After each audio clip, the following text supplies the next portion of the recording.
Gustavo. Commissioner, in some towns there are designated places for day laborers. What is New York doing about it?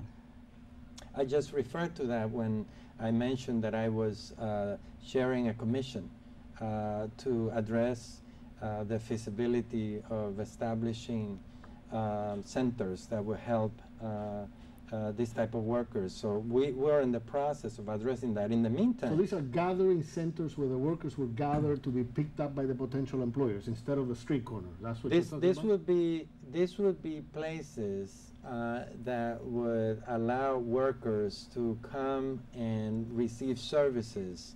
And there are in New York City already organizations that are doing this. The Latin American Workers Project in Brooklyn has a place where workers can come and get training and learn English and so forth. And the other is the hospitality, Project Hospitality in under the leadership of Reverend Troya in Staten Island, that are already serving this type of workers, but you know they're limited, and so the need is much greater than that.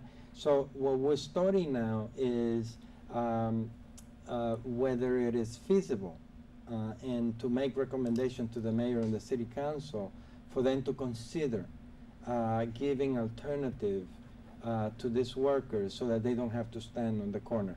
And that's what we're trying to do. But in the meantime, we're doing all that we can to really help these workers access health care services, which I'm working with the Health and Hospital Corporation with, or to let them know that they have protection in the city of New York and that they have rights, you know, and so this is what we're doing. And I'm speaking of the 5 boroughs, the city of New York, because that's our jurisdiction.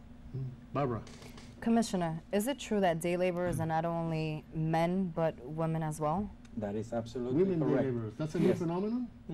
Well, it was interesting when I was making the rounds with the other commissioners that form part of the temporary commission on day laborers, that when we went to Brooklyn, we found women day laborers, and they, by and large, provide services, cleaning homes, and doing domestic work.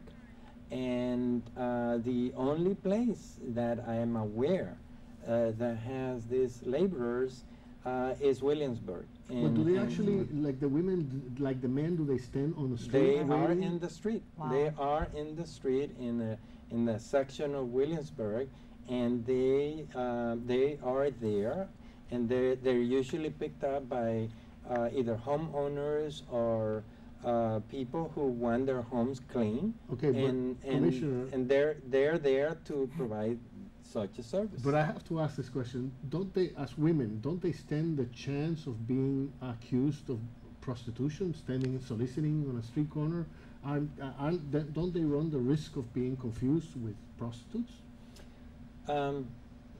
My sense is, as I observe those that gather in this particular area, that it was very clear to me and to those who accompany me, but also to everyone in that community, that those women that were there every day of the week and were there waiting to work at homes to clean and earn a living.